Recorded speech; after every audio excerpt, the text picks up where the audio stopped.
I'd like to take this opportunity to introduce the incredible and inspirational founder of Tafsik, Amir Epstein. First, thank you to my wife and my children, who have dealt with a crazy husband and father who thinks he can actually save the Jewish community.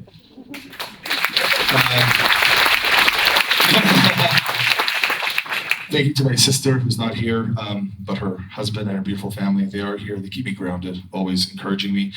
Thank you to Brian Lipovetsky, again, second time.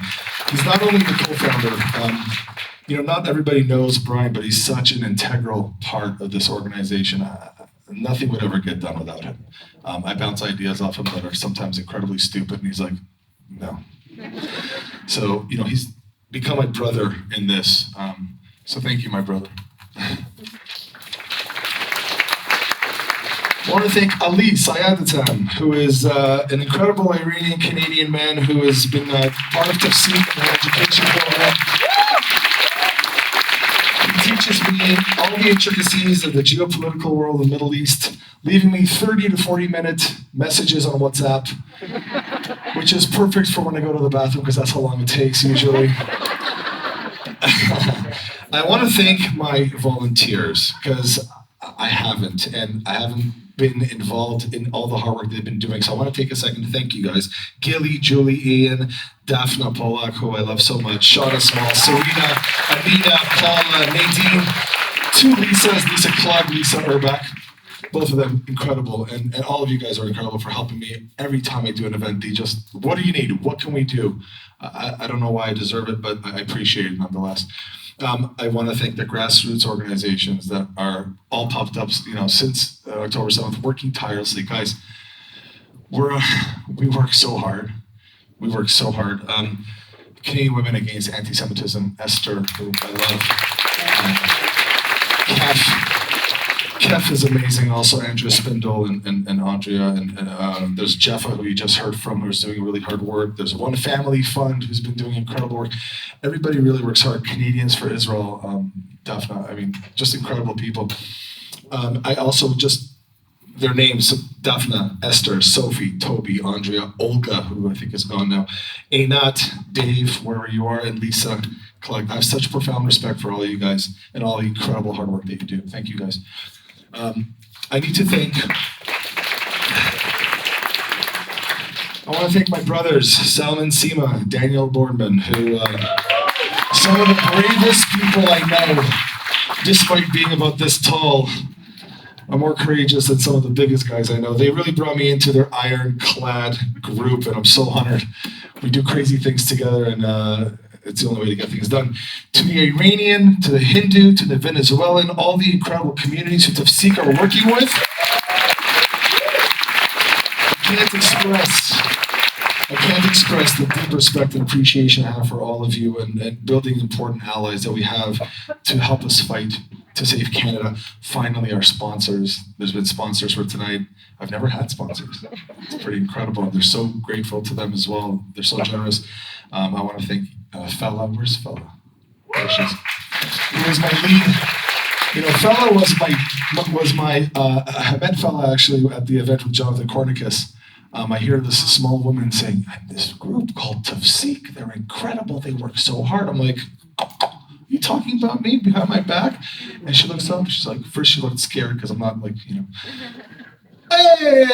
And then we sat together, we had dinner that night. She was my date for the night. My wife, thank God, doesn't get jealous of that kind of stuff. Thank you, fella. Thank you also to ISA International. I don't know where you are, somewhere. ISA, also a really big sponsor. Guys, thank you so much, because tonight really was a lot of work and we needed the help and we got it. Okay, now for the speech. I'll go as fast as I can because we all want Gad Saad to come out. So Jews around most of the world have been living in a cozy bubble since World War II, really. Our parents grew up reasonably safe, but also haunted by the stories from their parents, living as Jews in Europe and Russia, the Middle East, most of the world. I think we all know what life was like for them. It was certainly easier living as Jews in North America. However, let's not forget that Jewish people were never afforded the same privileges as white Americans or white Canadians. In fact, here in Canada, until 1969, there was a quota I don't know if you knew this, there was a quote on how many Jews were allowed to study medicine at McGill. The St. Louis Hospital in Montreal, Jews weren't allowed. Sorry, you can't eat here. That's, by the way, having it easy. My generation, people in their 30s, 40s, 50s, well, we've enjoyed what I call the golden years. You know, I grew up in Thornhill, went to Thornhill Secondary School in Vaughan. Lots of Jews, lots of non-Jews. Everybody got along perfectly. Nobody cared. We never really talked about that kind of thing. I don't recall anyone in my school alluding to any form of hate towards the Zionist state of Israel and the Jewish people. It just wasn't something people really talked about. It was just, we were all kind of here. So I think I got into one fight with some Catholic kids when they said something not very nice. I think it's really today, it's our lack of experiencing deep, vile hatred, that we see today that's given us this false sense of, security. Well, things have changed. Today is open season on the Jewish people all around the world. Canada's no different than France, Ireland, England. Verbal attacks have become physical attacks. Acceptable social norms to hate Zionists, well, that's formed into a new acceptable social norm to hate the Jews. And it didn't take very long, did it? Maybe 5 years, 6 years. We're now seen as white supremacists, European oppressors, colonizing fascists, and even Nazis. Imagine trying to convince Nazi Germany that we're also Nazis, we're just like you. We're part of the Aryan race, look. Well, the Islamist, Marxist, communist, progressive left of today are a replica of the Nazis of yesteryear. The irony of calling themselves Antifa escapes them completely, as Antifa is short for anti-fascist, right? With just a quick change in their brand name from Antifa to pro-Palestinian. And here we are. Every Jew I know in Toronto is having the same conversation. I know all of you guys are too. Should we move to Florida? Maybe Texas? We should be going to Israel, but what are we going to do there? It's so expensive. I wonder if our people had the same attitude in the 1930s when Hitler came to power. I wonder if some Jews were like, it's fine, it'll pass, and if others were like, this Hitler guy's a little unhinged. Let's move to Florida or Texas. There were 500,000 Jews living in Germany as Hitler rose to power. Most Jews voted for Hitler because everybody was voting for Hitler. Why stick out as the unpopular people in political stance? Every one of us has heard what we are seeing today is exactly like it happened in the 1930s. We're saying it, we're hearing it. Everybody here, there's not one person here who hasn't heard somebody else say, this is just like the 1930s. Some think it'll pass. The problem now is our reaction is exactly the same as it was back then. So many Jews still vote and defend the politicians who hate us. We kiss their asses for saying something nice about our people a week after they spat in our face.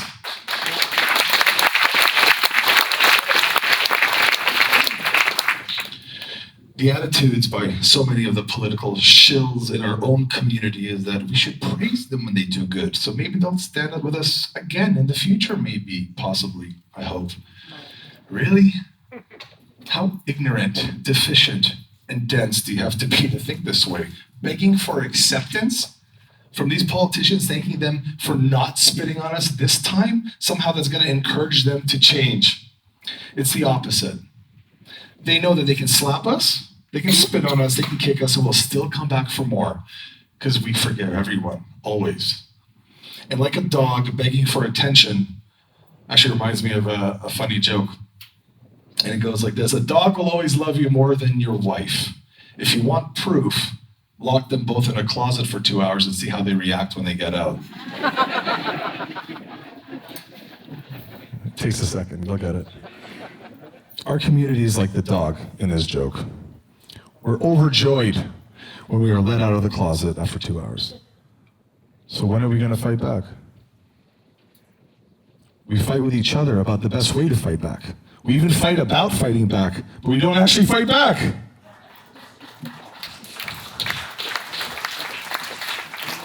There are 200,000 Jews in Toronto alone. Our rallies and protest numbers peak at around 4,000, with exception for yesterday, which was just the best, right?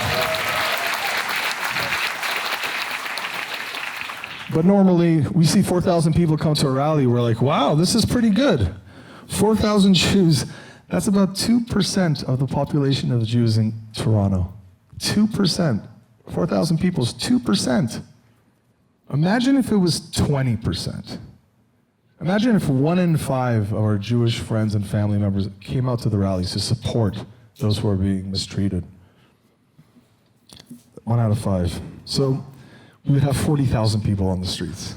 Can you imagine this walk from yesterday at every rally to show them that we're not taking your shit anymore. We're done with this. Get out of our face. That's what we need to tell them.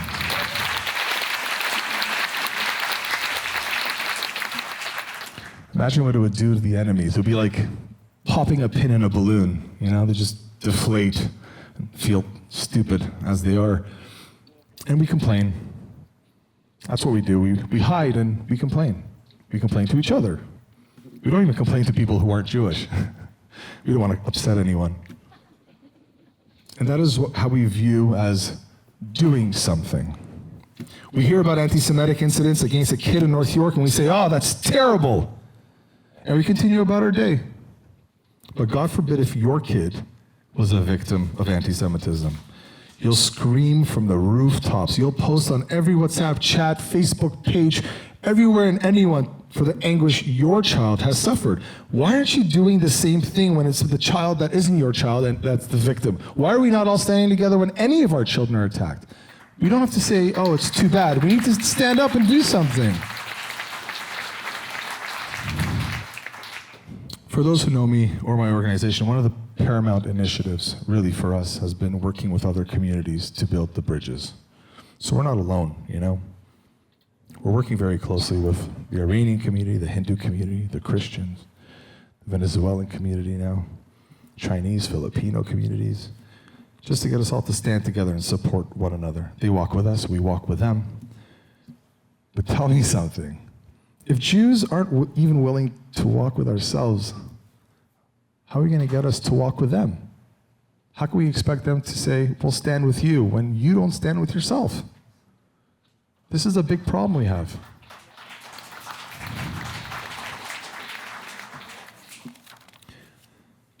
If we don't stand up to hate against Jews, we're certainly not going to stand up for hate against the Hindu community who's been targeted, the silent racism, as I call it. Most of us don't even know about it. It doesn't get reported.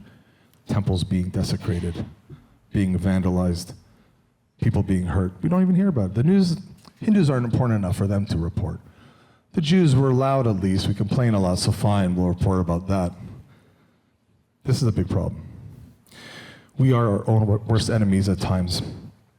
But there is hope. There's hope because we're smart. We're very smart. We're also the most resilient people to ever walk the earth. We must demand support from our own community. We can't allow for families, friends, and coworkers and pickleball teammates and cottage buddies to remain silent and sit on the sidelines at home because they're tired or they're bored. Each of us must commit here every single time to get a Jewish friend or a Jewish family member to just come out, support. If we can do that every time, things will change for us here. I promise you that. Right now, I'd like to welcome one of my favorite intellects of our time, best-selling author of The Parasitic Mind, and more recently, The Saad Truth. You've heard him on Joe Rogan at least 10 different times. He's been on Piers Morgan. He's been interviewed by Jordan Peterson, Ben Shapiro, Elon Musk. The man is wanted by everyone. He's considered an international genius, really, by most people. He has an amazing podcast where he invites, well, everyone. Ladies and gentlemen, please welcome the brilliant Gad Saad.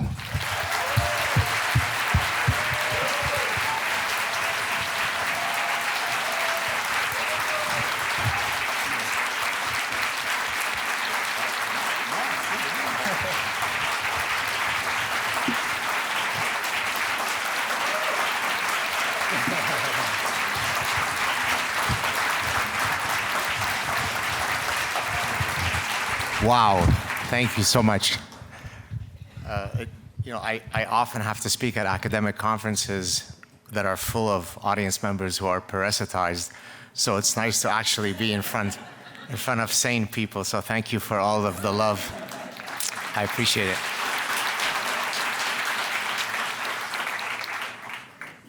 it. Before I start with the actual talk, I just saw this on Twitter.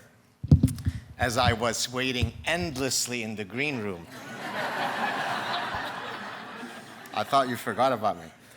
So I was recently asked on a show, I can't remember the name of the show, but it was hosted by a British psychiatrist. And at the end of the show, he asked me a question that, is this better? Yes. Okay. He asked me a question that surprisingly no one had asked me in 30 years as a professor, and that is, what is the singular phenomenon of human behavior that has most surprised you in your 30 years career as a psychologist, as a behavioral scientist, and so on? And so I had to pause for a second, and then I thought, well, it's probably the inability of people to change their opinions once it is anchored, irrespective of the amount of evidence that you show them that suggests that they should maybe revisit their positions. And to that point, I wanted to, so this was a tweet that came out from the American Jewish Committee poll of Jewish voters in the United States.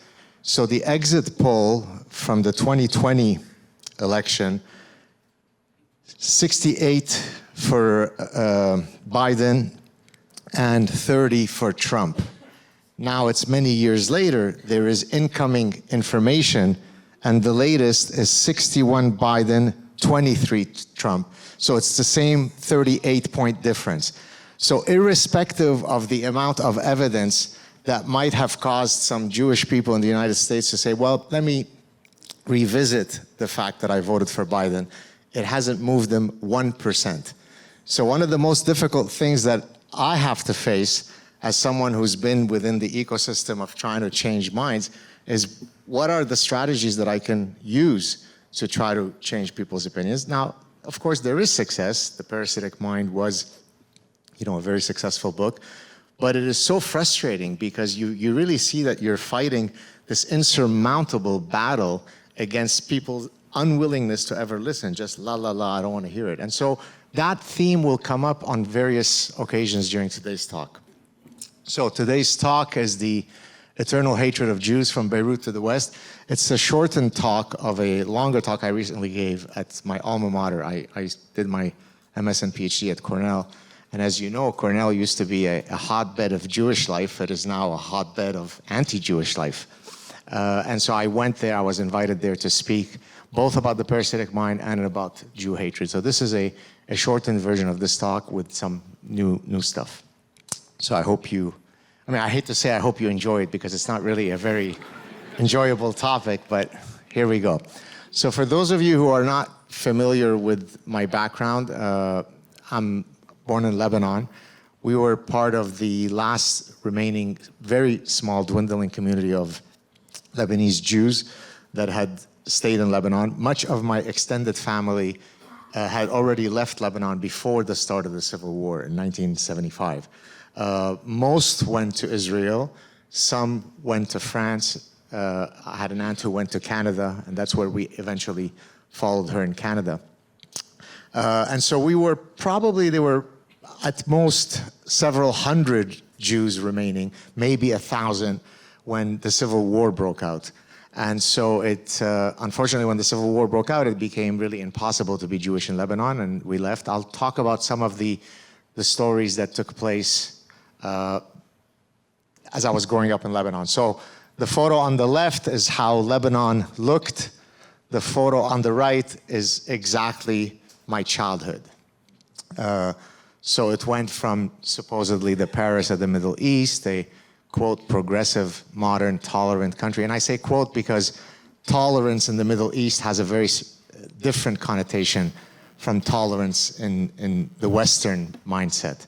You're tolerated until you're not tolerated. You're tolerated until you have to wear running shoes and run fast so that your head is not detached from the rest of your body. as happened to us. So let me give you a bit of a sense of what it was to grow up in progressive, tolerant Lebanon before the Civil War. Because oftentimes people say, oh, but that's the anti-Semitism in the Middle East, that's just because of, you know, the Israel dynamic. Nothing could be further from the truth. Jew hatred is baked within the DNA of the society. It's everywhere. It's in the most banal context to the most serious address in front of the parliament. It's everywhere.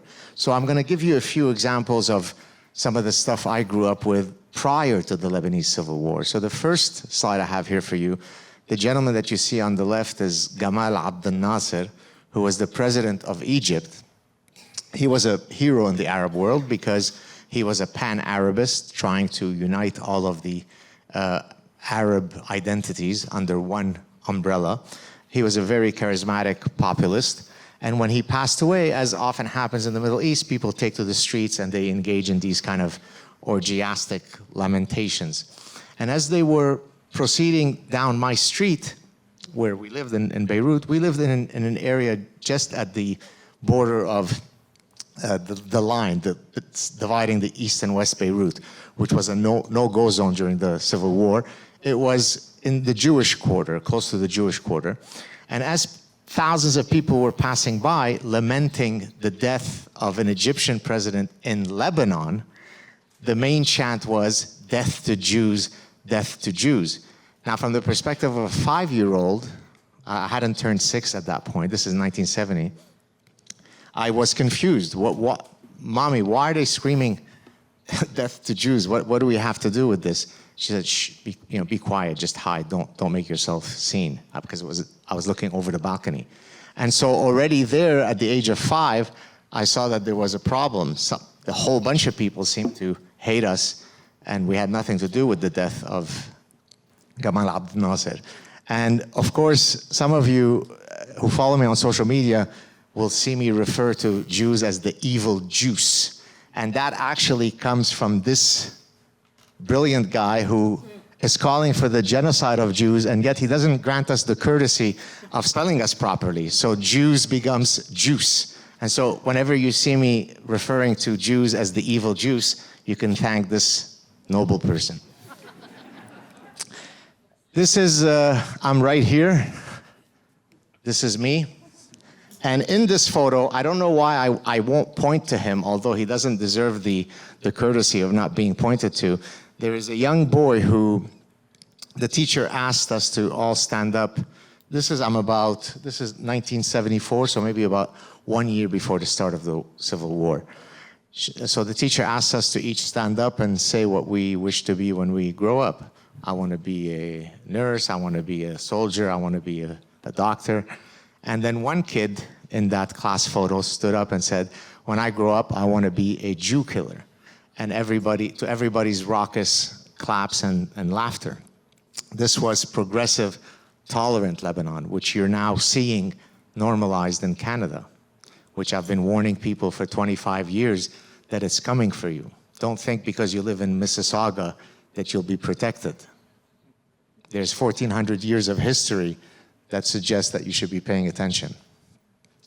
This is actual newspaper clippings.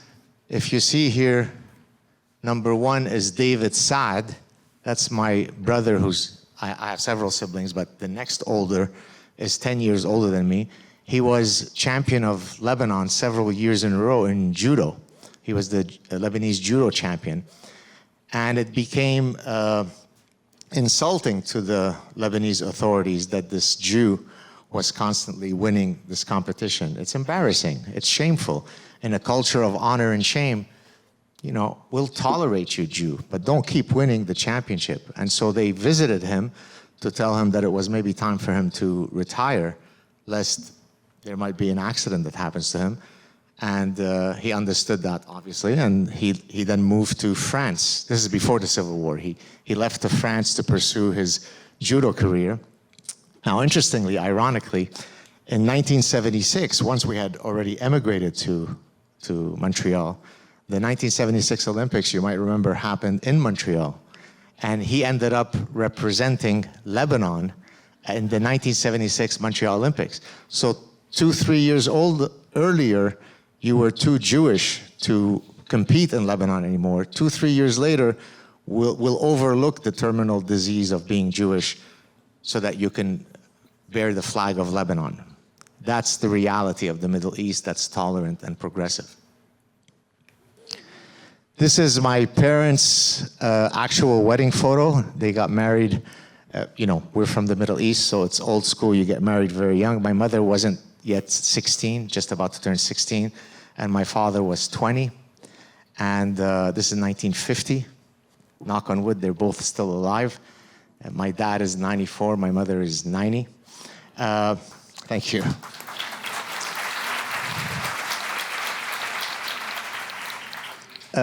They get their good looks from me. And the reason I put this photo up is because on one of their return trips to Lebanon after having emigrated to Canada, so we left after 1 year of the Civil War. In 1980, on one of their return trips to Lebanon, you might be asking, how would you be returning to Lebanon during the Civil War? Well, we had business interests in Lebanon. They still had tons of friends there. Against the advice of many people around them, they somehow couldn't extricate themselves from Lebanon in full-blown, brutal, savage war. So on one of their return trips, they were kidnapped by Fatah, and some very bad things happened to them. They were held in captivity for about 8 days, and it's only through the high connections that we had in Lebanon that we were, I say we, I had nothing to do with it, I was 15 years old, but that my older siblings and others were able to rescue them. And after that trip, none of us have ever returned to Lebanon. So that gives you a bit of a context of the reality that we faced. And this is just a small snippet of life being Jewish in the Middle East. And again, this is in the best of context. Lebanon was truly pluralistic in the context of the Middle East. And of course, you're seeing all those signs all over the West now. Now, this is a very powerful story because it truly is the Star of David coming full circle. So the top, it's from the Parasitic Mind in the first chapter, page 6. The next memory that I have is perhaps one of the most poignant ones of my life. The flight captain declared that we were out of Lebanese airspace, at which point my mother took out a chain with a Star of David, or it might have been a chai, Hebrew symbol for life or living, placed it around my neck and said, now you can wear this, not hide your identity, and be proud of who you are. And this is, of course, a very powerful story because it really reflects the way that Jews live in those countries, where even if you're tolerated, you certainly don't advertise it. Whereas here, once we cleared the airspace, be proud of who you are. Well, now let's fast forward, look at the date of the tweet. October 21st, 2 weeks after the freedom fighters of Hamas, liberated the Nova Music Festival. This is the tweet that I put out that day. I was just picked up by my wife, who had taken our son to a soccer match. When I got into the car, this is what my son said to me, quote, "If you were wearing a Magen David, Daddy, you'd be dead," in reference to where he had just played the match. This is in Montreal. This is 2 weeks after October 7th. It's in an area that has a particular demographic group that's prevalent. And so 1975, we leave Beirut and the Star of David is put around my neck. 2023, my 11-year-old son, who's almost the exact same age I was in 1975, tells me, "You're lucky that you weren't wearing a Star of David where I just played soccer." That should be a big wake-up call. And by the way, it happens throughout, many cities in the West. Try to go to Malmö, Sweden, and wear a Star of David. Try to go to Marseille or Nice or Paris and wear a Star of David. Try to go to London. Try to go to Birmingham and see what happens.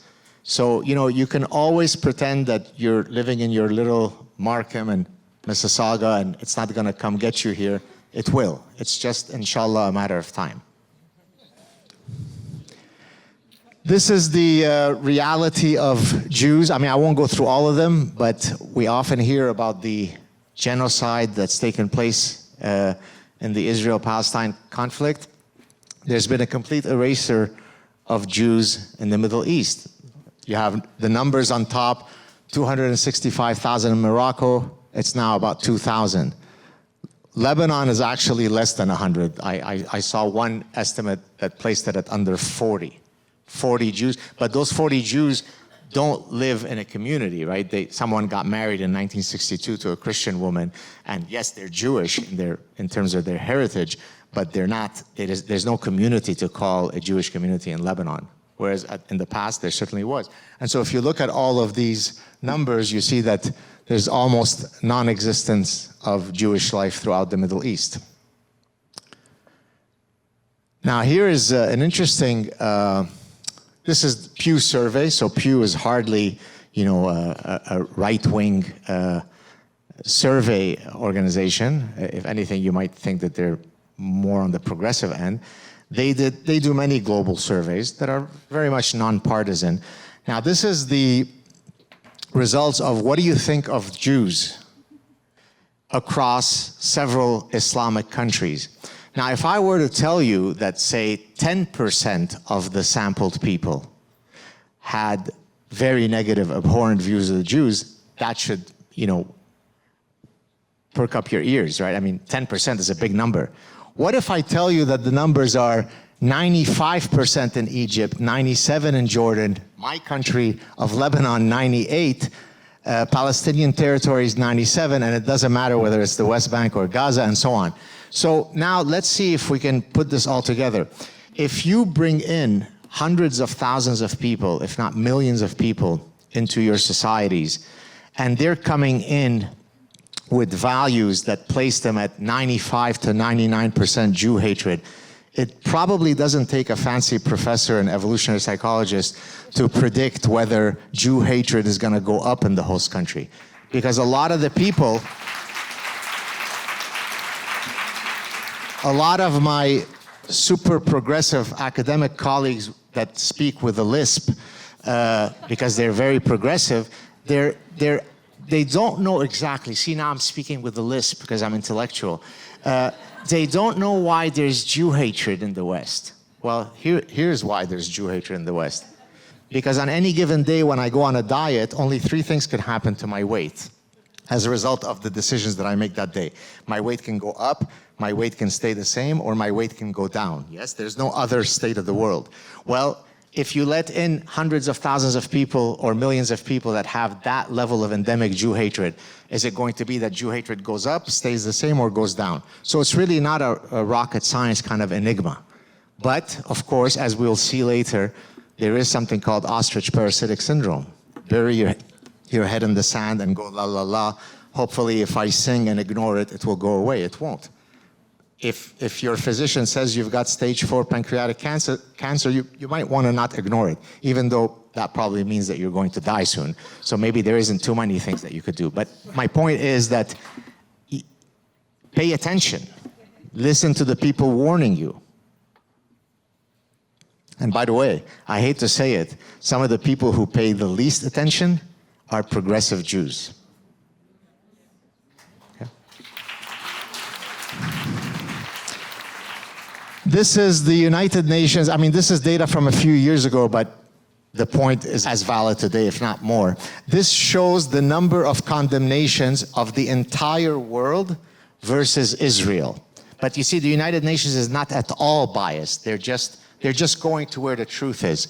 So Israel has 62 condemnations. The rest of the world, including North Korea, China, Pakistan, 55. So the singular country called Israel deserves more global condemnation than every other nasty actor around the world. But surely that's probably because they're non-biased.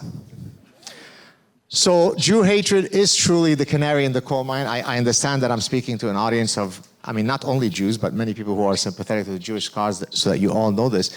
But there is something very unique and peculiar about Jew hatred. All forms of bigotry are bad. It is a cancer on the human spirit.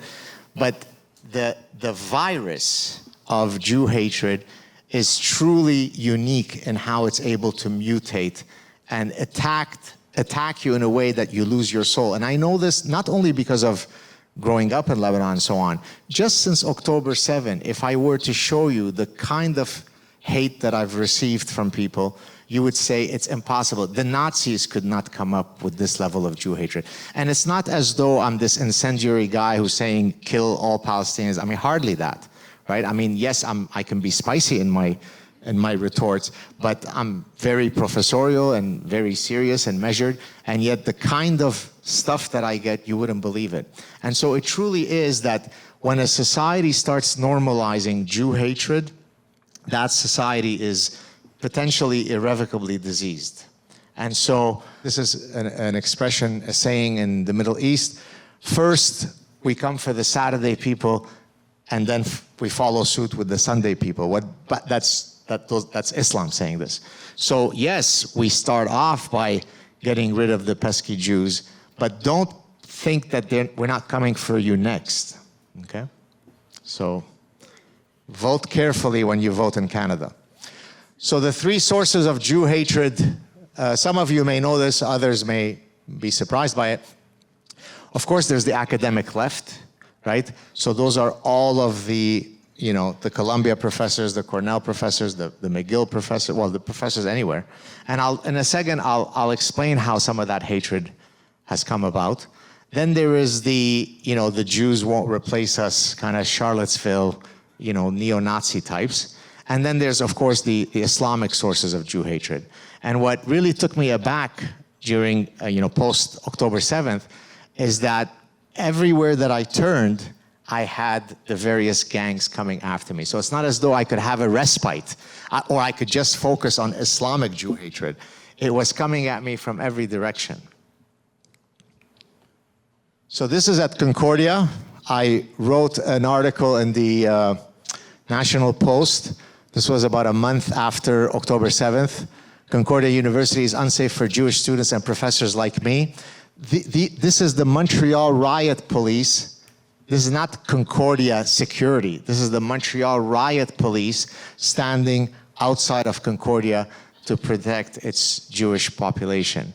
When I told my dean, I'm currently on sabbatical leave, so luckily I have a bit of a respite, but September is coming around and I'm supposed to go back. When I told her, look, it's infeasible for me to return, it's insane.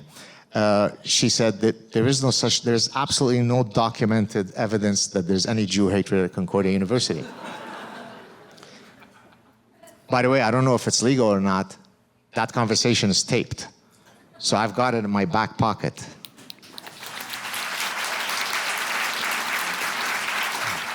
So there is no Jew hatred, but a few months later, the president of Concordia, along with 3 other presidents of universities, appeared in front of the Canadian Parliament, in front of a committee in the Canadian Parliament, or Senate, or whatever it was, right? So that's the kind of difficulties that you're now facing, where people say, there's no such thing as diabetes, you're making it up. There is no diabetes. This is an example of something that Himmler and Hitler would have been proud of. Look at the beautiful Nazi iconography. I mean, this photo is really, straight out of Nazi cartoons, right? So the left photo is the Saad Truth about happiness, 8 secrets for leading the good life. The one that's on the right it's all over the internet, the Saad Truth about the Talmud, 8 secrets for enslaving the Goyim. Gad Saad, best-selling author of The Parasitic Jew. Here you go. This is happening now. Most are still not sufficiently emboldened to put their real names when they send me this stuff. So there is a bit of optimism here in that it is not yet so normalized that people openly share this. But it's certainly a lot more open than it was 3 years ago. 3 years ago, I would get a lot of hate, but it wasn't because I was Jewish. Jewish was not really relevant to why people were getting angry at me. They were getting angry at me because I said that women can't have 9-inch penises. or because men can't menstruate. I actually had to go in front of the Canadian Senate to say, oh no, it really is true that men can't bear children. This is in 2017 in Canada, right? So there were all sorts of reasons why people were getting offended by my positions, but it had not too much to do with being Jewish. Whereas now, anything that I say is ultimately linked back to me being a parasitic Jew. So remember, a few slides ago, I put up a clip, a slide where I said that the first source of Jew hatred comes from the progressive left and the academic left. So I'm going to save all of the parents here who are going to send their kids to study political science at any university, or sometimes it's called Near East Studies departments. I'm going to save you $80,000 a year by telling you what's on the syllabus. You ready? Prior to 1948, Jews and Arabs lived in beautiful, peaceful, noble, inclusive Palestine. There was zero Jew hatred in the Middle East. As a matter of fact, Islam reveres the Jews. Then a bunch of bloodthirsty white Zionists from Europe with zero claims to that land created terrorism and ethnically cleansed the noble Palestinians who had accepted the Jews and protected them. Over the past 75 years, the Zionists have committed a genocide on people who simply wish to live in peace. The Zionists are modern-day Nazis, indistinguishable from those Nazis who exterminated the Jews, albeit the Jews have greatly exaggerated the numbers of Jews killed. I've just summarized for you, not facetiously, not hyperbolically, exactly what is taught at every university. So even if I go to that university without any a priori bias to the Jewish cause and to Israel, once all of my revered professors teach me this, and I have a very malleable mind, I'm 19 years old and 20 years old, and I have been inculcated in the oppressor-oppressed binary narrative, then yeah, me too, I'm going to wear the very fashionable keffiyeh and go death to Jews downtown Montreal, because I don't know any better, right? And here's an example of, you often hear about a picture tells is equivalent to 1,000 words or whatever the maxim is. Well, here you've got Faris Odeh, right, the kid, he's just an innocent young kid. He only has a slingshot or a rock, and then you've got the really nasty Zionist tank. Well, if I see that image and I don't know anything more, I just freeze that image, well then, yeah, me too, sign me up. The Palestinians are kind, loving, peaceful, and the Jews are inherently genocidal. Up is down, left is right, slavery is freedom. So I often put up these well, the reality is I put up these polls on Twitter because irrespective of what the results come out, my point will typically be made. So here I put up Israel is bombing Gaza today. So this is not even a month after October 7th. Because 1, Jews are inherently genocidal. 2, Hamas slaughtered and raped, well, at the time it was 1,400, I think they've downgraded to 1,200. So Hamas slaughtered and raped, 1,400 plus Israelis on October 7th. 163,119 people voted in this binary poll. Look at the results. It looks very nice. Almost 55% of people thought that the bombing in Gaza was due to the inherent dispositional genocidal nature of the Jew. This is what I called amnesia of causality. October 7th, what October 7th? Just October 8th, Jews started killing beautiful, peaceful Palestinians. Here's a few other fun ones. You are most likely to receive death threats if you criticize. I mean, it literally should be Islam 100% and all the others 0. Look at that. 38%, 37.4% said that you, so here's an easy test we can do. For all of the people who answered 37.4, write your personal address and we'll do 2 experiments. In one experiment, you'll criticize Moses, And in the other one, you'll criticize Muhammad, and then we'll find out if this poll is veridical or not. But that's the kind of debauchery of the human mind that you're seeing. And it's very, very frustrating for someone like me because I'm committed to the fight.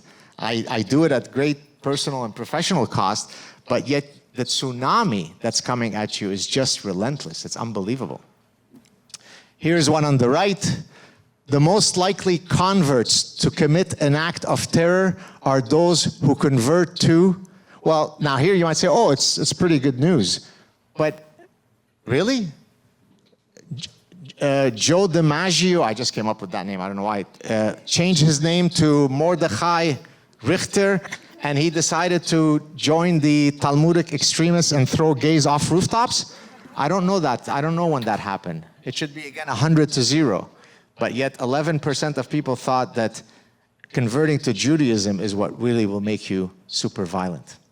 Nothing could be further from the truth. So now I'm going to link some of the stuff that we're talking about today, Jew hatred, to very directly to the parasitic mind. But I'm going to link it to some Jew-related stuff. But let me explain how I developed the framework from the parasitic mind. So in the animal kingdom, there are many parasites. So there's a parasite that tries to find the host to benefit its interests. Now, the parasites can be in many places. A tapeworm can parasitize your intestinal tract, right? But a neuroparasite is a parasite that tries to get to the host's brain, altering its circuitry to suit its reproductive interests, right?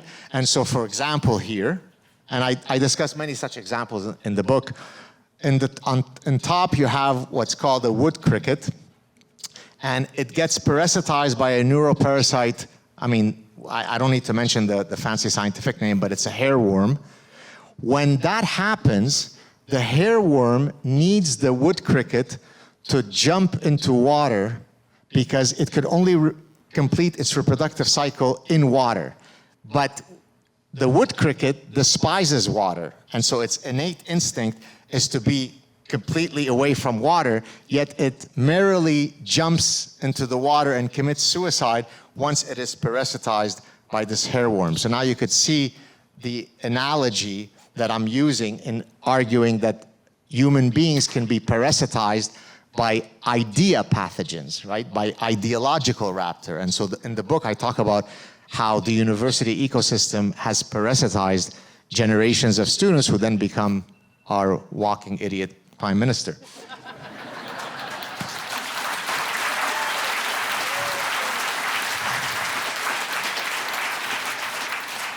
But the reason I mention it here is of relevance to the Jew-related issues. Well, first, what could be a greater manifestation of parasitic thinking than to be queers for Palestine, right? As I often tell people, in Gaza, they have a very, very effective conversion program. It's a gravity-based conversion program. It's 100% effective.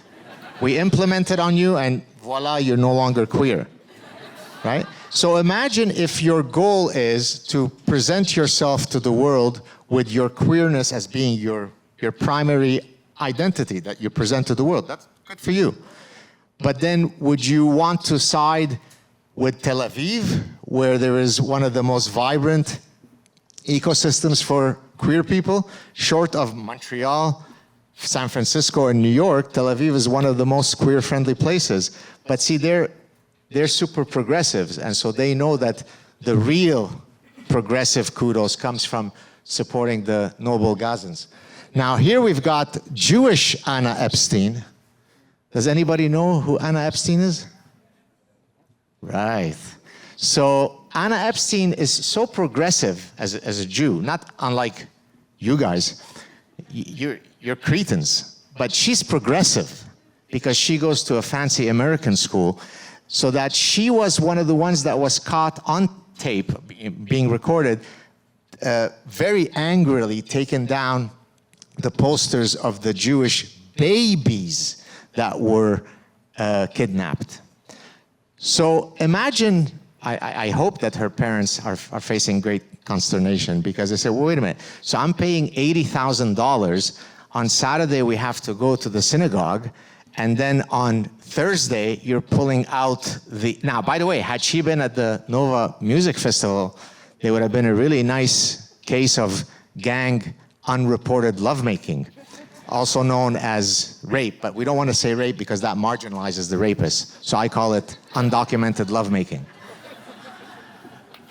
So there is Anna Epstein, super progressive. Of course, you've got chickens for KFC is not mine, but the one on the left is mine because I speak French. Geese for foie gras. Progressive, tolerant. Oh, I'm just getting warmed up. Fasten your seatbelts. It's only Amir told me that it has to be a shorter talk. Otherwise, I would have kept you here till tomorrow morning, till my flight. Let me talk to you about this fantastically progressive and bright doctoral student, Jewish doctoral student, Tal Nitzan at Hebrew University. Ooh, that sounds serious. Now, Tal Nitzan is so progressive, Israeli Tal Nitzan, Jewish Tal Nitzan, that she wanted to do her doctoral work demonstrating how vile and violent the IDF soldiers are. They're engaging in rampant orgiastic rape of Palestinian women. So she did the hard work and she went and looked for those cases. She found not a single instance of rape. Guess what she concluded? Don't read the thing. I want to see if only if you haven't read what the final thing is. Can anybody? Yes? I guess Israeli soldiers too racist, rape. Yeah, very good. But I think you cheated. You read it. No? Okay, well, that's very good because usually when I pose this to people, they could never think so diabolically, so parasitically. So it turns out that her hypothesis was validated. Israeli soldiers are truly diabolical because had they engaged in rape, they would have been evil. But the fact that they didn't engage in rape because they are so othering the Palestinian women that they don't consider them worthy of rape is also a form of existential rape. How are you going to survive as a Jewish person if you've got Tal Nitzan running the show? See, so this is what happens when you go to university and you are taught by progressive professors. Here's another one. I mean, these are the actual passages from the book. I won't read them.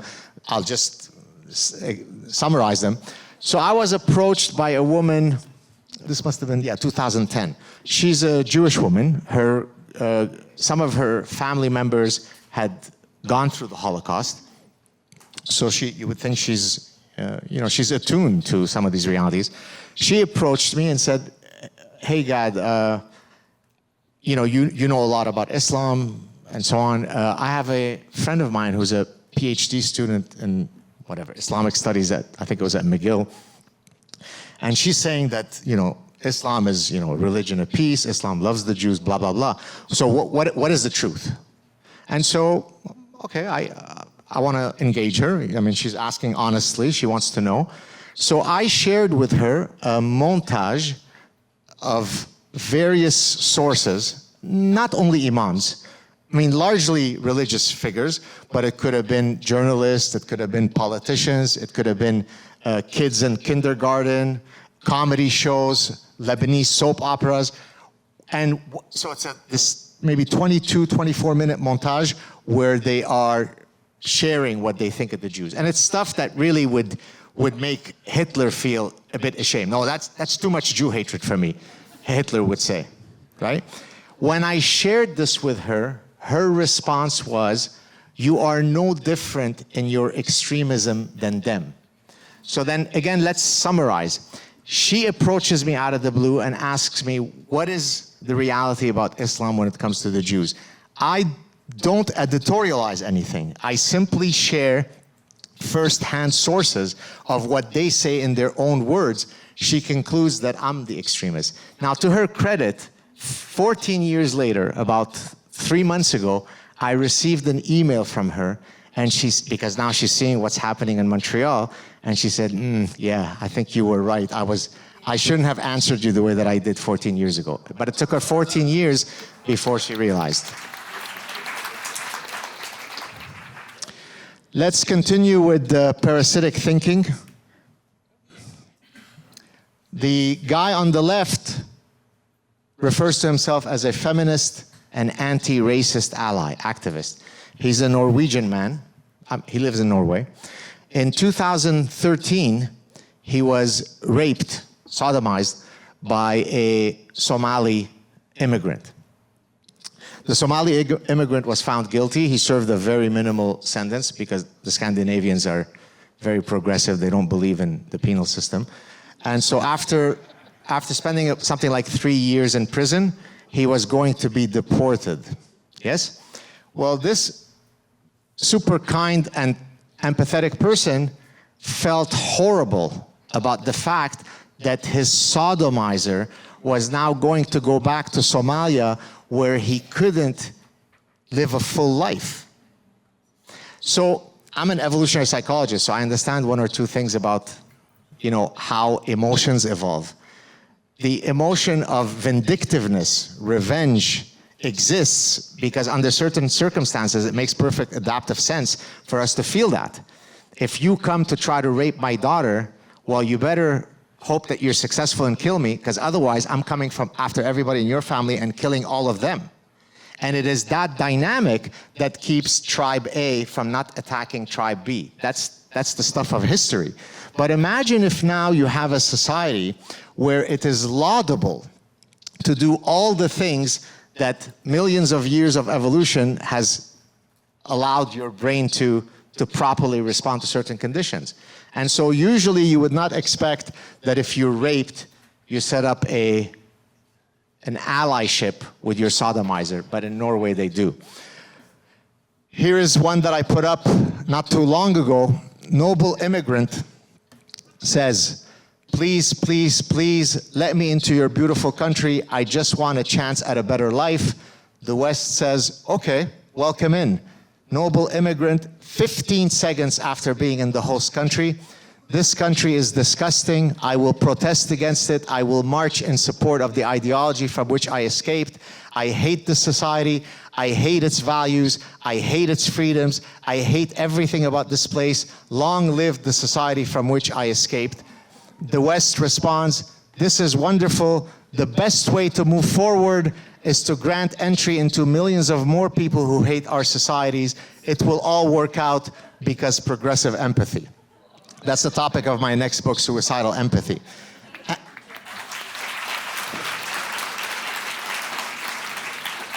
The emotion of empathy is perfectly valid, and there are very clear evolutionary reasons why we've evolved the emotion of empathy. Certainly as a social species, you want to have the capacity to be empathetic towards your conspecifics, your people in the same species as you.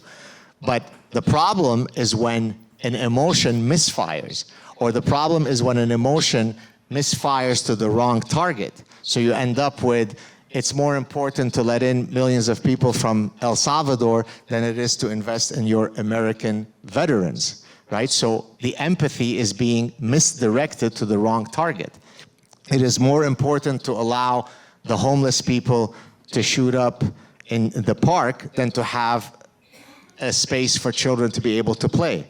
And so the next book is going to be exactly on that. What happens when you have a society that's completely parasitized by this suicidal empathy? So get ready. And then finally, the one on the right, which has become the I now satirize it all day long on my social media platform. So please, please, please, if you see Jewish students being attacked on university campuses, Jewish elementary schools being shot at, elderly Jews being attacked, make sure to increase your commitment to fight Islamophobia. Okay? So it's, and there is never a simple condemnation of Jew hatred. It always has to be coupled with Islamophobia. Well, there is this thing called data. And you can see whether Canada is experiencing rampant Jew hatred or rampant Islamophobia. But that's what happens when your politicians are parasitized. Here's another example of parasitic thinking. Some of you may, but I suspect that many of you may not have heard of the industrial scale level of grooming gangs in England, in Britain, throughout up and down Britain. This is for the past 25 years. But I mean, when I say industrial scale level, I really mean that. I don't mean 7 cases. Hundreds and hundreds of cases in many, many cities. In all those cases, I mean 99% of the cases, they tend to, the perpetrators of undocumented lovemaking tend to originate from one particular group. But in Europe, they've developed these very progressive euphemisms. So in France, the folks that come from that ideological background are called les jeunes. Les jeunes means the youths. In England, they're called Asians. Well, I'm Asian. I'm from Lebanon, but it certainly doesn't refer to me. It doesn't refer to people from India who are Hindu. They're Asian, right? But you can't say what they are exactly. So let's see if the collective wisdom of this beautiful large crowd can crack this mystery for us.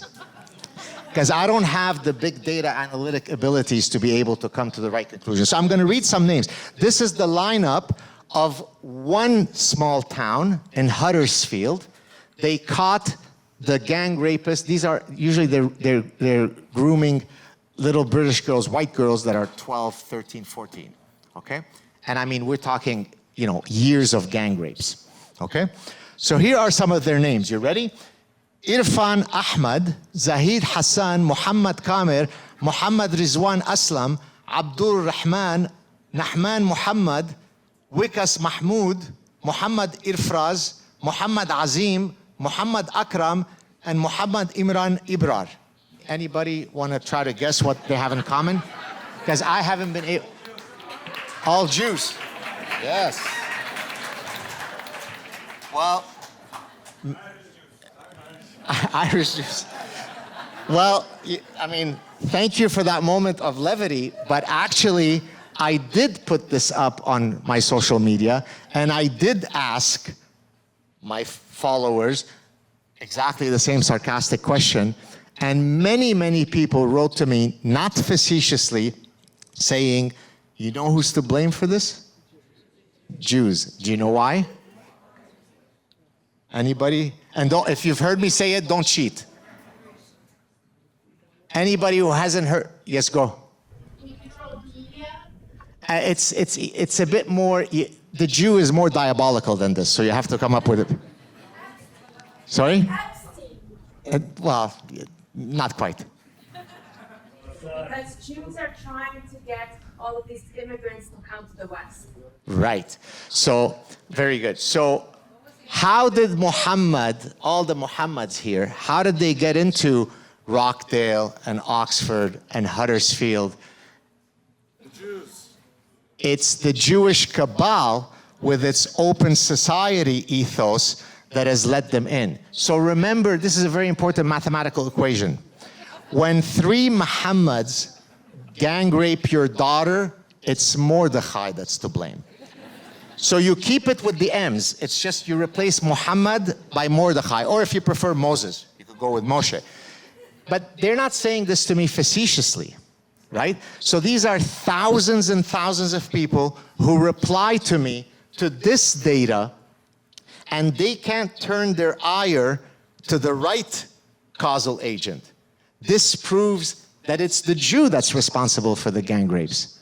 So imagine the kind of fight we have on our hands when you can't get people to say, okay, well, maybe in this case it's not the Jews. No, this proves that it's the Jews. Here's another good one. You see up there, this is from a very reputable site that catalogs all of the terror attacks since 9/11 alone. And we're now at 45,000 385 terror attacks in the name of one religion in nearly 70 countries, okay? The existence of gravity is not as clear as what the conclusion should be here. Do you know what all our politicians and all of our bien-pensant professors have told us? By the way, these are, right here, are some of the causes that have been proposed. Causes in quotes. People think that when I'm doing this, I'm just being my humorous self. I'm not. These are literal examples. So let's go through a few of them. So remember, there's been 45,000 plus terror attacks where the person goes up in front of a camera, says, I'm about to do this, and here are the specific quotes from my holy book why I'm doing this, right? So there's really nothing to debate, yes? All right, it's due to lone wolfism. That's the real cause. It's due to man-made disasters. It's due to violent video games. Which of us didn't play Galaga in 1981 and go ahead and bombed a bus stop in Tel Aviv? The fourth one is a really good one. Lack of adequate exposure to art. That one was for some terror attacks in Belgium. I think it was Belgium. I mean, look, if I don't see enough Salvador Dali or Chagall, I'm joining ISIS. The causal link is very clear. No Chagall, I throw gays off rooftops. But this, by the way, again, these are my colleagues saying this, right? This is not a person who escaped from a psychiatric institute. Well, they are a psychiatric institute. They're called professors, okay?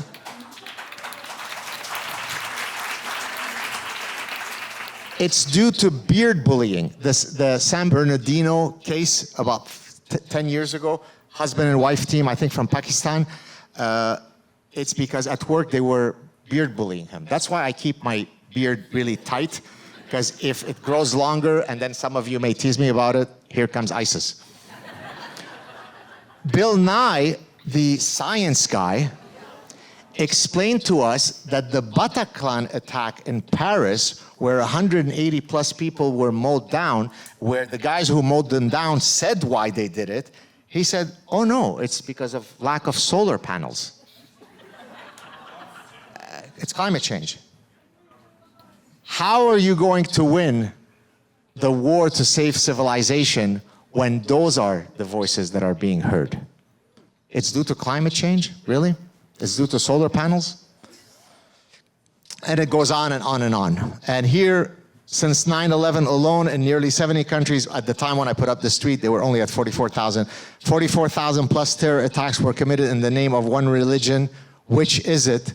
Well, 10% said that the 44,000 attacks at that point were committed by Jews.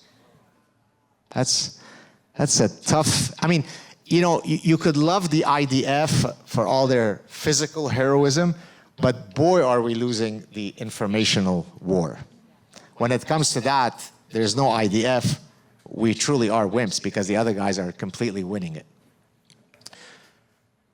All right, I only have a couple of more slides and then we can have our chat. This is a tweet that actually went, it surprised me, but it really went viral. I put it out about 2 weeks after October 7th, because I was really feeling quite dejected. And I think one of the reasons why it went viral is because a lot of people suddenly woke up and took notice because they said, oh, if this, I'm often referred to colloquially as the happy warrior. Because as you can see, even when I'm talking about serious subjects, I try to introduce my sarcasm and satire and humor and so on. But here, I wasn't, so I'm going to read it to you because hopefully it might wake you up if you're still sleeping. I'm a very oh, you're not going to like this tweet, so turn away if you are likely to be triggered. I'm a very optimistic person.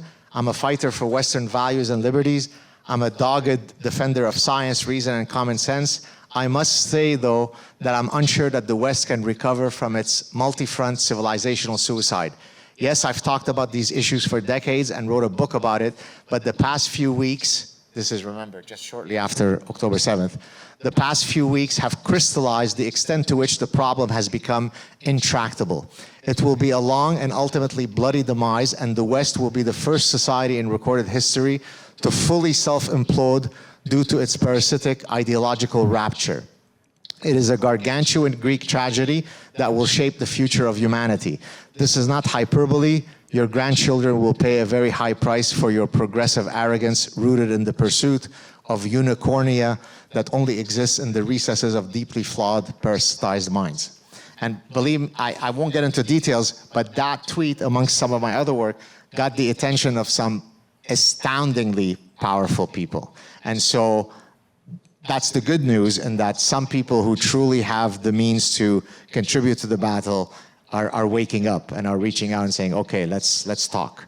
And so, but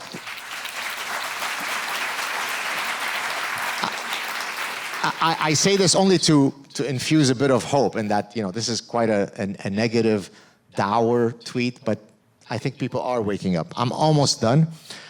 So a call to action.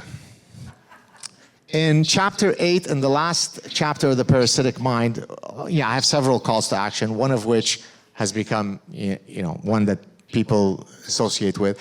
I say, activate your inner honey badger. And the reason I do that, so if you could see here, the honey badger is the smaller black and white animal. It's the size of a small dog, but it is so fierce and ferocious that it can actually intimidate a whole pride of adult lions that don't mess with it. And the reason for that is because it's just astoundingly ferocious. It's insane. And so when I tell people activate your inner honey badger, what I mean by that is be ideologically fierce, defend your principles, don't cower at every opportunity.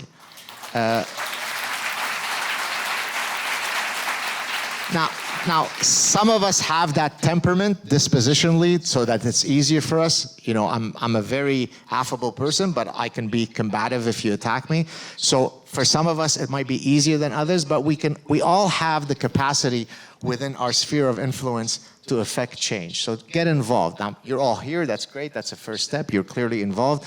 But, your professor says something that's contrary to reality, challenge him or her. Your friend says something at the pub that you think is worthy of a conversation, challenge them nicely. Don't constantly walk away because there's always a reason to walk away.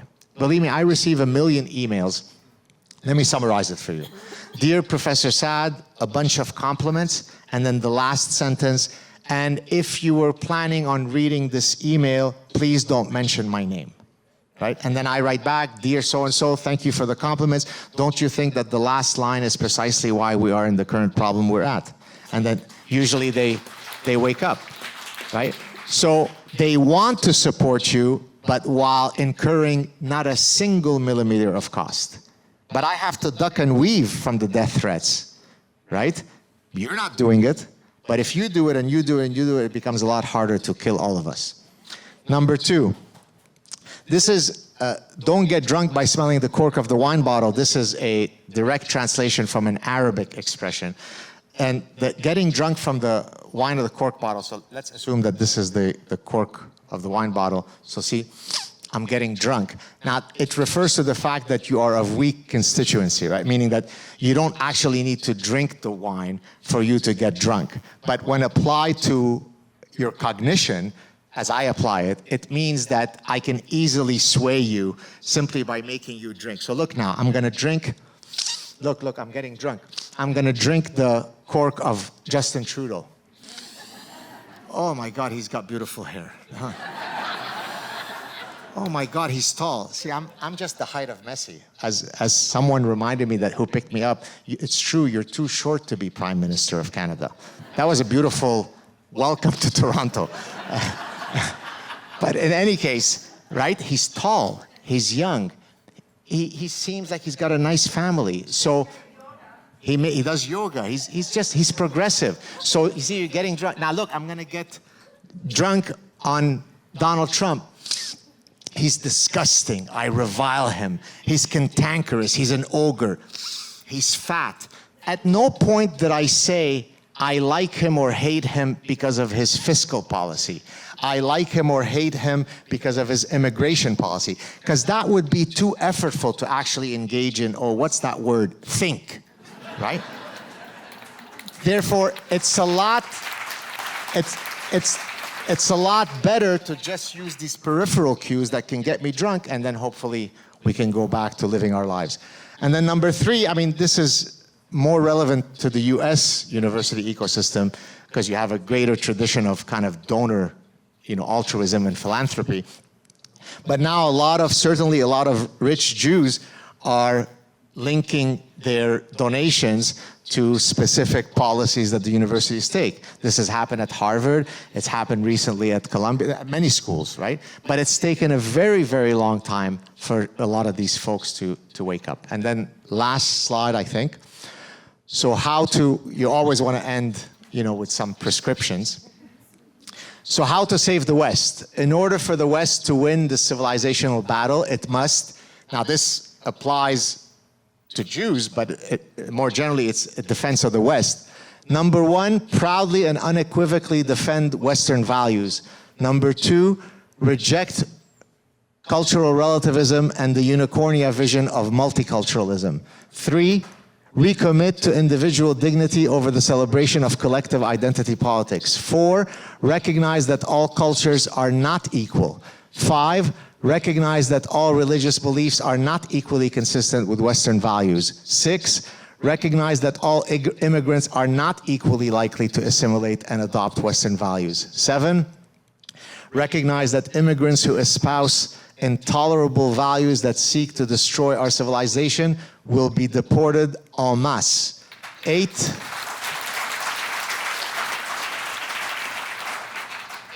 implement a rational immigration policy that recognizes the importance of cultural homophily, meaning choosing immigrants who hail from cultures that possess similar values to those of the host nations.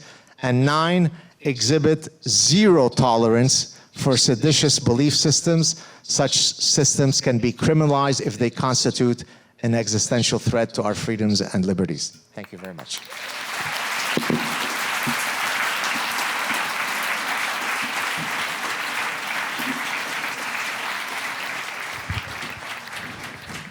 Once again, the Jewish community is facing a surge of global hatred, particularly escalating after October 7th. Why does the tragic event of October 7th evoke such intense animosity towards us when we're the victims? Yeah, exactly. Well, I mean, that's why when I said earlier that there is something uniquely diabolical about Jew hatred. That's why, remember, I prefaced it by saying all bigotry is bad. But the machinery of the Jew-hating virus is truly this kind of perfect virus to eradicate your soul. Because as I said, there is no amount of information that I can ever share with the Jew hater where he can find his humanity. Anything that I share, even when I'm a victim, proves how diabolical I am. So for example, many of the Jew haters have said that I often refer to my tragic history in Lebanon. Well, first they say I made it up, right? My parents being kidnapped is made up. We were never hated in Lebanon. We didn't leave. So this whole thing is made up. Now, if it's not made up, I'm exaggerating how bad it was because it allows me to garner sympathy points. So there is never a context where the person who hates me says, on this point, I'm with you. Let's hug it out. Anything that I present is further proof of how parasitically evil I am. And so that's what you saw after October 7th.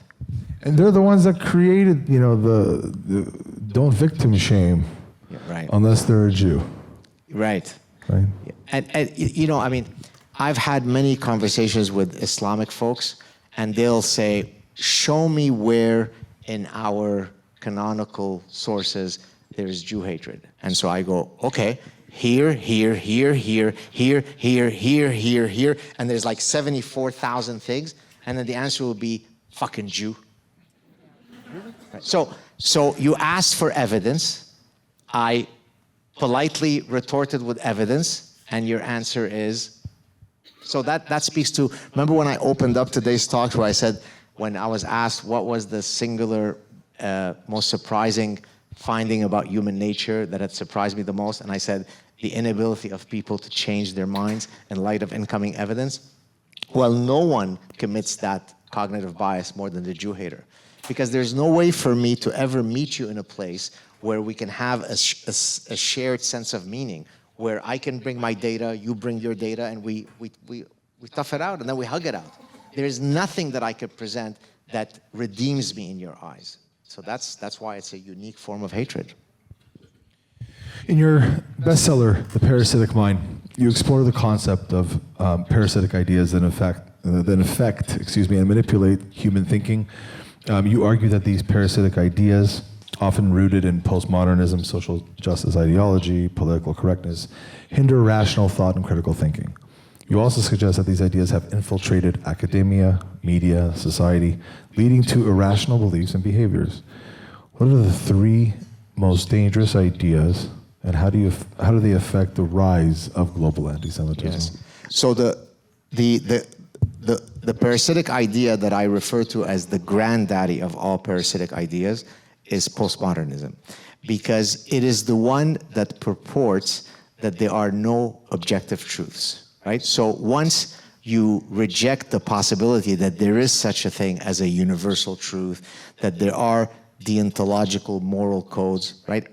So once you allow an extreme form of relativism to creep into, right, then it's perfectly anti-scientific. That's what allows them to say, you can't let genitalia decide what is man or woman, up is down, left. Now, what allows this to flourish is postmodernism. Maybe I could tell you a quick story. It'll take about 2-3 minutes. Is that okay? Some of you may have heard the story, and if you have, that's okay. It's fun to hear it again. And if you haven't, enjoy. So in 2002, I'm answering now the question of all these parasitic ideas, which is the worst one, and I'm saying I'm going to demonstrate why postmodernism is the worst. So in 2002, one of my doctoral students had just defended his doctoral dissertation. And so we were going out to dinner to celebrate. It was myself, my wife, him, and he was bringing a date. So a few hours before the date, he called me up to give me a heads up. He said, "Oh, I just want to tell you that the lady that I'm bringing with me tonight is a graduate student in cultural anthropology, women's studies, and postmodernism." I said, okay, so the holy trinity of bullshit. So I said, oh, no, okay, I get it. You want me to be on my best behavior. No worries, mum's the word, we're gonna have a great night. Which of course was a complete lie. So about halfway through the evening, I turned to this lady and I said, "Oh, I hear you're a graduate student in postmodernism." She goes, yes. There are no objective truths, yes? She goes, yes, no objective truths. I said, well, I'm an evolutionary psychologist, so I do rely on the premise that there are certain human universals. Do you mind if I propose a human universal and then you can maybe tell me how you think it's not a truth? She goes, yes, go for it. Now, this is 2002, so this is before the whole transgender craze. This is 22 years ago. I said, is it not true that within Homo sapiens, only women bear children? You know, we're a sexually reproducing species with two phenotypes, male, female. I didn't actually say that, I'm saying it here. She said, no, it's not true that only women bear children. I said, it's not true, how is that? She said, well, within some Japanese island, off some Japanese tribe off some Japanese island, within the folkloric, mythological realm, it is the men who bear children. So by you restricting the conversation to the material, biological realm, that's how you keep us barefoot and pregnant. So once I recovered from the mini stroke that I had, I then turned to her and said, okay, maybe it was too contentious, too corrosive, too poisonous to say something as controversial as only women bear children. So let me pick a slightly less controversial example. Is it not true that since time immemorial, sailors, you know, we come from Phoenicia, right? Lebanese are originally Phoenician. A lot of mercantilism and navigation, right? Sailors. So is it not true that since time immemorial, sailors have relied on the cosmological premise that the sun rises in the east and it sets in the west? So there, she used a variant of postmodernism called deconstructionism, Jacques Derrida. Language creates reality. So she said, what do you mean by East and West? And what do you mean by the sun? That which you call the sun, I might refer to as the dancing hyena. I said, well, fine, the dancing hyena rises in the East and sets in the West. She said, well, I don't play those label games. Now, why have I repeated that story a million times? Because it perfectly captures how insanely corrosive that is. This is a graduate student at a leading university sitting with a professor, and we can't find the shared meaning to say, yes, only one of the two phenotypes within the sexually reproducing species produces kids, and there is such a thing as the sun. So once we can't do that, this is why in the Parasitic Mind I refer to it as intellectual terrorism, right? Because that's what it is, right? The 9/11 hijackers flew planes onto buildings. Postmodernism flies planes of bullshit onto our edifices of reason. That's what it is. And so you end up with thousands and thousands of students who not only are completely brainwashed so that how could you be a scientist if you don't believe that there's a truth to be discovered? Now, truth in science is provisional, right? What we thought was true 300 years ago, we revise, we update with evidence. But we certainly go with the premise that epistemologically speaking, that there is a truth. Once you get rid of that, then all the other parasitic ideas can easily flourish. So that's why postmodernism is the granddaddy. Imagine her calling Bell Canada and saying, "Hi, my phone's not working." I don't know what you mean by phone. They do apply labels in their life. Right, is that? But in theory, nothing exists. Well, if nothing exists. Well, how about when they take the plane to go to their bullshit postmodernist conference? That plane is based on certain principles that appear to be universally valid. So painful.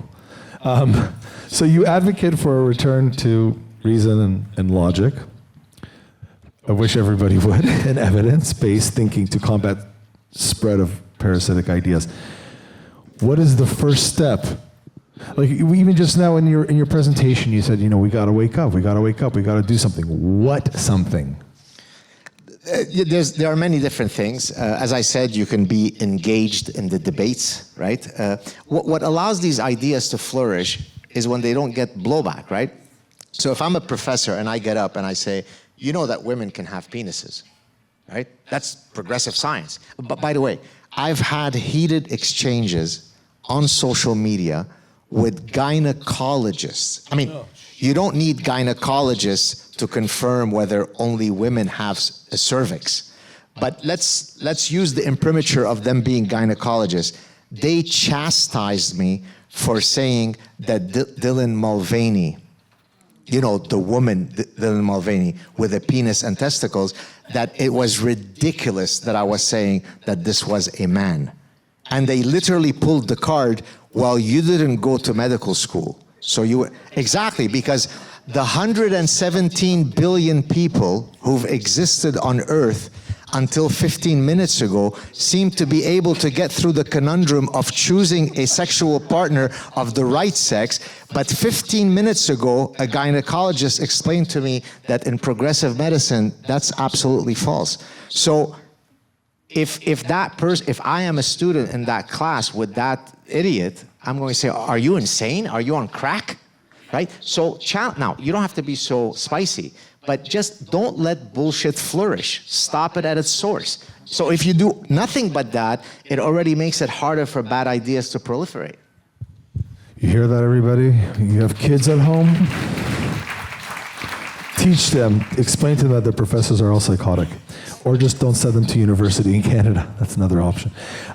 Many argue that Israel existed, if it had existed in the 1930s, the Holocaust wouldn't have happened. A lot of people say this, and for obvious reasons. What do you say to the Jews who are more aligned with their political agenda and their political affiliation with the left or the right, the left,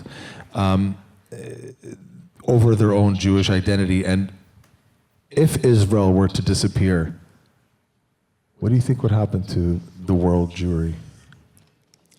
the existential crisis with Jews is a perennial problem that will always be there. It's always nice to know that Israel exists, because if I can't turn anywhere, at least I know that I can go there. So in that sense, there's an existential buffer.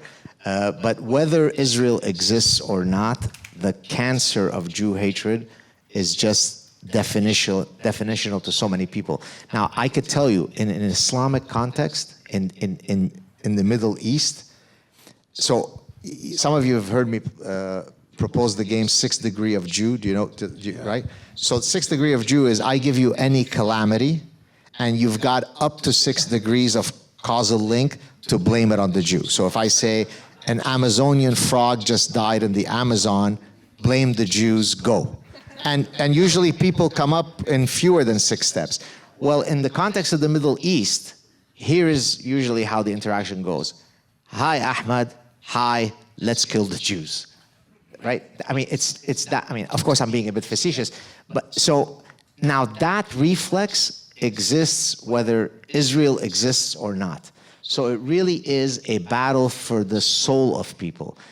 If I am taught from the age of 0 that my central definitional identity is to hate the diabolical, parasitic, scheming Jew, then it's not surprising that I'll grow up to be like that. By the way, when I teach consumer psychology, one of the lectures we talk about when is it moral to target children in advertising, okay?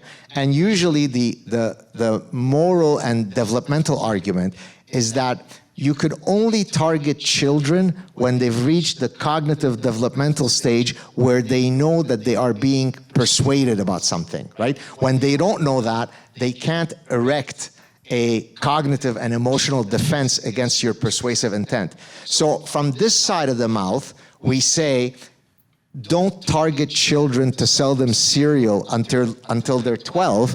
But from this side of our mouth, when the baby comes out of the womb, you go, don't forget, Jews should be killed, right? And that's just part of my religion, so it's okay. So that's the problem, is that you need to have a cataclysmic change in how people educate their children, that it doesn't become natural for people to hate the Jews. I think also what we're seeing here, especially in our country, we're seeing the defense of Islamists and Islamism more than, Islam. Islam is the religion. Islamism, Islamist is the political kind of arm of that. And you see that the Islamists are the ones that are getting the Marxists and the socialists and Yes. the communists. Do you see that getting worse? I mean, we're seeing in the rallies, the kind of numbers seem a little smaller. We've gone to the encampment. Some of our friends here, Salman Sima, he's one of my closest allies, Daniel Borman, a few others. We went there and we blasted the national anthem at 3 a.m. And another friend named Ryan Belrose, who is one of the leaders of the Métis Aboriginal groups, who's 6'4". And there was about, 5 of us? And we just stood there and we were surrounded by about 100 of them, 140 of them. But even their numbers are starting to dwindle. We saw yesterday the UJA walk, there was like none of them. Where do they all go? They all just, I'm bored, I don't want to do this anymore. Sorry, the ones defending our cause or the ones against it? Against. So yesterday there was close to 50,000 people that showed up for the Walk for Israel, the biggest ever. And I'm like, oh, this is, everyone's getting nervous, what's going to happen? And like, this is it? Right. These little like white kids in keffiyehs, no way, like 35 pounds. No, but just 2 points, if I may. Number one, demography is truly destiny. And so it's only a matter of time where this meeting becomes impossible to hold once the demographic changes are beyond a certain point, right? So, 0 to 2%, we're just an exotic minority with cool hair scarf. 3 to 5%, we're a bit more politically engaged, but we're peaceful, we're loving.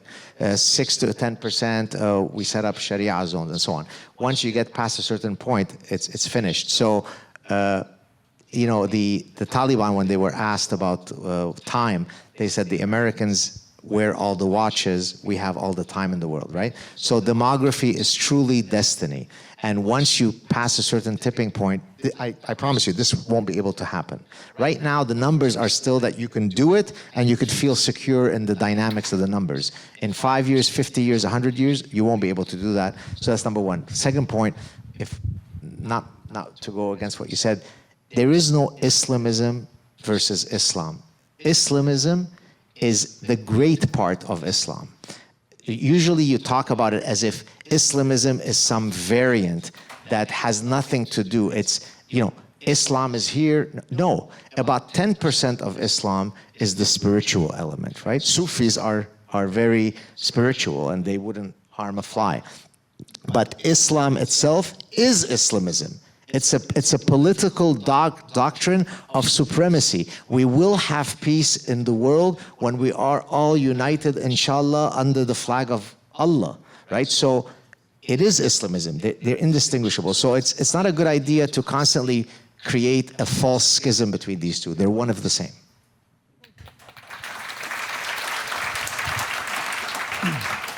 How important is it to try to gain awareness from a lot of our Muslim allies? There's many people in the community who are Muslim who are, the people like Rahil Reza and Sure.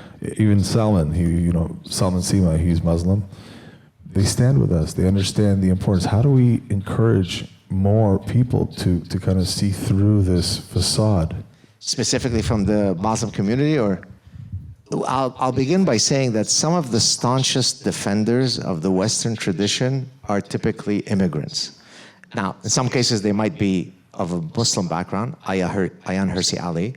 In other cases, they're not Muslim. I'm not Muslim, but I'm from the Middle East. And the reason is not because, we're more prophetic, it's because we've sampled from the full panoply, from the full buffets of societies, so that we know that the Western tradition is not the default value. And therefore, when we come to the West, having sampled what's out there, we say, guys, you better be careful because we come from there and we know what's going to hit you. And so it's not surprising to me that some of the biggest champions of the West, of Israel, might be Islamic or immigrants from non-Islamic background. Again, because we know what's out there. The average Canadian or American thinks that that's what the world is, whereas in reality, the West is an anomaly. It's a bleep in history. Much of history is not what the West is made of. Yeah, that's interesting. I'm going to skip that because I think you kind of covered this. How do you personally stay informed and engaged with developments in the Middle East? What's your go-to? Well, And don't say Twitter because you're friends with Elon Musk, okay? Like, really, where do you get your information? There are stories that I could tell you about me and Elon that, of course, I will not share, but... That's my next question. You're going to have to share with everybody here because that's what we're doing today. We're sharing. I've taken out a text, I show it to my wife, and I go, you're married to the real James Bond. Because my life is really... But, you see... For all of the costs that I incur, the death threats, it has allowed me to get to know and be exposed to people, not just the Elon Musk. I mean, I've got to know my musical hero from my childhood, the lead singer of a group called the Stylistics, which is a part of a group called, do you know the group? Okay. So they're part of a genre of, it's called the Philly sound. The gentleman is about 20 years older than me. Well, he became a fan. I became friends with the owner of Inter Miami, the team that Messi plays for, right? Now, I say this not to name drop, but because with doing what I do, which is not be a stay-in-your-lane professor, it has allowed me to have such a rich, and so if for no other reason, if you don't want to get engaged because you want to save the West, which should be good enough reason, there are great benefits to being out there. Yes, there are death threats and you might get fired, but you get exposed to people like I am here today, that had I just been a stay-in-your-lane professor, I wouldn't have had 1/1,000,000th of the influence that I have today. It's amazing. So no, don't ask me any more questions about Elon Musk. We'll talk later. We'll talk about that later. I wanted to ask you, this is really one of the second last kind of questions because we got to wrap it up, but you're going back to teaching in an insane environment of hatred. I know what people say to you. I know the emails, like you shared some, and I've seen it. Are you scared? I am. So I'll tell you a few stories. So this semester I was on sabbatical, so I wasn't teaching. Last semester, so when October 7th happened, I was still in classes. My wife was so concerned for me that she was coming on campus with me, walking behind, she's a beautiful 5 foot, she's not very, she's not an imposing looking person, but she just wanted to at least have a buffer so that if someone's going to come and knife me, she's the last person behind me. She would come to the lecture, sit by the door just to see if anybody was going to come in. Now, the fact that she has that reflex gives you a sense of how dire the situation is. And yet I get the administrator telling me, Jew hatred? There is no Jew hatred here. There's absolutely no Jew hatred. So yes, I am very concerned. Again, look, I was telling someone earlier that, if out of 100 people I meet, 99 are perfectly lovely, but it just takes one person to come at me out of the blue. And the demographic reality at Concordia is so outrageous today that it just takes one guy who's super offended at something that I tweeted, and I'm dead. Oh God. Okay. Yeah, because we're even as a small little organization, we get threats and we're dealing with it. And I think to myself, people like you, people like Douglas Murray, Elam Levy, whoever, how do you deal with it? How do you mentally deal with it? Is it just with levity? So levity is actually, so there are two reasons why, if I think about it, why humor appeals to me. It's part of my nature. Number one, it's a very powerful persuasion technique. So oftentimes when I get approached by fans in the street, and I almost feel offended by it, it won't be, oh, I love this paper you wrote, or this. It'll be, oh, I love when you don the purple wing and you self-flagellate. But what that shows is that humor is memorable. Humor changes people's opinions, right? And so if I'm in the game of trying to change opinions, I will use anything within my arsenal of weaponry to try to convince you. Sometimes I'll be professorial, sometimes I'll be funny, sometimes I hide under the desk to pretend I'm feigning that Donald Trump came to power. So I'll use anything within my power to hopefully get the message across. But I also use levity as a pressure cooker valve for me. If I don't make fun of this, then I might as well put a bullet in my head, right? Because what's the point? So I think it's for these two reasons. It's persuasive, and it helps me cope with it. I should also add that something that really helps me is having the sanctity of a happy home, so that the world out there is ugly. Once I enter my home and it's just my children and it's my wife, if that were not there, I think it would make it a lot harder, because then I'm fighting everywhere, right? But if I fight out there, but then it's delimited, and here it's Shangri-La, that helps me be grounded. Yeah. So when are you moving to Florida, Texas, or Israel? Yes. So let's take each in turn. I heard you said you were going to be leaving. You want to get out of here. I'm desperate. So if any rich billionaire philanthropists want to offer me an exit strategy, I'll be waiting for you. Florida almost came to fruition recently because there is a small college that some of you may have heard of on the west coast of Florida that historically was quite woke, but recently the DeSantis gang came in and kind of de-wokeified it. And so they were very interested in making me a tenured offer, a professorship. But as so often happens with these things, it failed because of money. They weren't able to meet my demands. So that's Florida. Texas, there are things in the works. I can't talk about them. We'll see. And Israel, when we were leaving Lebanon, my parents were having a fight in terms of where we should go to. My mother wanted to move to Canada because we already had an aunt there, and because we spoke French from Lebanon, and Montreal is French-speaking. My dad was very keen on moving to Israel. My mother won that argument, and the reason for it is because she didn't want all the kids to serve in the military. Now, I'm a parent, so I'm almost thinking, even as much as I am, pro-Israel and I'm a fighter, I don't know if I like the idea of my son or daughter walking into Gaza to try to deal with the noble, peaceful ones. So we'll see. It's horrifying. Okay, we want to take maybe just a couple of questions because it is getting late. If anybody has a few questions or anything they want, just come to the front here. I'll give you the microphone, and we'll just do a few. We don't want to spend an hour. It's warm in here. Anybody?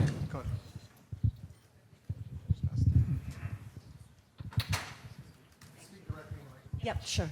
I think we'd all agree it was a really entertaining and interesting discussion tonight. I wanted you to speak, if you could, to the performative role of social media and how the parasitic mind is kind of amplified by this desire to seem more better, more just, more everything than Right. your neighbor. So virtue signaling is, of course, something that many people succumb to. But social media can be used for good or bad, right? So for all of the virtue signalers that are using social media to do the performative stuff that you're saying, there are others like me or maybe Douglas Murray that are using social media to also spread our message, right? I would have never had the voice that I had I restricted my voice to only publishing in peer-reviewed articles in academic journals. 20 people would have read them. So social media is not inherently good or bad. It can be used for nefarious purposes or it can be used for very good purposes. So I'm just coming back to the question you just answered. Previously, with prior technological foundations for communication, there was always a gatekeeping role for the state. When you remove that and when you have these forces coming together and really being parasites on social networks, like X, right? That's very threatening to democracy. So I'm just wondering how you balance that. How do you? Yeah. So maybe I'll answer it in the following sense. What are my views about how absolutist freedom of speech should be? And this may surprise the crowd here. I'm so much of a free speech absolutist that I believe in the right of Holocaust deniers to spread arguably what is the most insulting and offensive thing that you can say, which is, I reject that the Holocaust ever happened. It's historically clearly validated. It was a horrifying historical event. What could be more offensive than saying it never happened? Yet in a free society, you have to tolerate the falsehood spreaders, you have to tolerate the imbeciles, you have to tolerate the racists. And so in that sense, I don't think that there's a place for the government to come in and say, because then that truly is the slippery slope, right? Don't criticize Islam because that marginalizes Muslims. Well, no, then we're dead, right? So you can criticize Judaism. You could say it's a crock of nonsense. You could say Israel is a genocidal state. Hopefully I come up with better arguments to counter you. What you can't do is say, let's meet at the corner of Yonge Street and 7th, and when they're coming out of the synagogue, let's kill those Jews. So it really is a case of, as long as you don't involve in what is a reasonable direct incitement to violence, all bets are off. You could say whatever you want, I'll hopefully beat your arguments. You've been a professor at Concordia University since the 90s, according to Wikipedia? 94. 94. Can you talk about the violent riots in Concordia back in 2002, 20 years ago, that resulted in the cancellation of Netanyahu's speech there, as well as property damage, and compare that to what's been going on at the same campus now post-October 7th? What's changed? Was the same, which time was worse for Jews to be on campus at Concordia 20 years ago or today, and how safe will Jewish students be in Concordia 20 years from now? Right. So let me first address the 20 years ago with Netanyahu. At the time when Netanyahu came to Concordia, I had taken a 2-year visiting professorship at University of California, Irvine. So I wasn't at Concordia, and boy, was I thanking the stars that I wasn't there in 2002. And the plan was to never return to Concordia. In terms of, is it more dangerous for Jews then or now? Definitely now. And it will be more dangerous in 20 years. Now, that's not so much specific to Concordia. I mean, there are unique dynamics at Concordia, but again, it refers to what I mentioned earlier, demography is destiny. Look, 25 years ago, I literally remember, I mean, not to the day, but roughly to the year, the first time I ever saw a woman wearing a freedom veil, that's what I call it, was because nothing is more liberating than erasing the identity of women, because you liberate them from the male gaze. That's what you learn in feminist studies classes at Harvard. But anyways, so in 1998, I think, was the first time that I saw a veiled woman in Montreal. And I remember it was an arresting thing, because I had gone from 1975 to 1998 having never seen a single veiled woman. Since then, if I walk out of my house, out of the first 20 women that I see, 12 will be veiled. And that will hold true anywhere in Montreal. So is it going to be safer in 20 years for Concordia students? No, but that's not because Concordia is specific, that's because of Montreal, Quebec, Canada, because of the immigration policy. My question is, with the Middle East, you had mentioned that Jew hatred is ingrained, it has always been ingrained in Middle East culture, okay? And that has now spread to the West. What did some place like the UAE do where they were able to change the culture where now, as a Jew, I feel safer walking through Abu Dhabi and Dubai than I do anywhere in Europe? Because the people at the top of that society have taken a very strategic and pragmatic decision to try to quell that, right? But they're certainly not relying on canonical sources to support that. They've said, look, we have to have an openness to the world, and you're not going to be able to be fully open if you keep being mired in that Jew hatred, and to their credit, they've opened up. And so to my earlier point, if there is a way, so for example, I've often heard all sorts of Islamic reformers, and you might have even mentioned some of those names. I love the sentiment of trying to reform Islam. You know what is the chances of that succeeding? 0, okay? Because in Islam, the lens of reformation can't take hold, because every letter and every syllable is the inerrant final word of God, to never be changed in perpetuity. So how can you reform that which is perfect? So literally, the only way you'd be able to reform Islam is if someone comes up with a new, do you know what abrogation is? Does anybody hear? So abrogation is so in the Quran, you may have 2 statements, A and not A. How could the 2 statements be contradictory?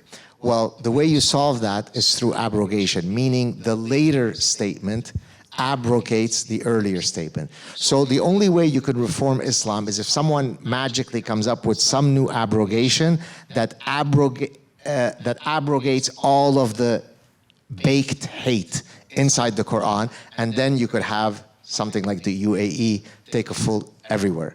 But until that happens, until you raise your children straight out of the womb to hate the parasitic Jew, we're in trouble. Thank you, everybody. We can't keep going with questions. It's getting a bit late. I appreciate you guys standing here. I want to thank everybody for coming. I want to thank Gad Saad, our guest. Thank you so much. Thank you, sir. That was great. Thank you so much, everybody. Thank you.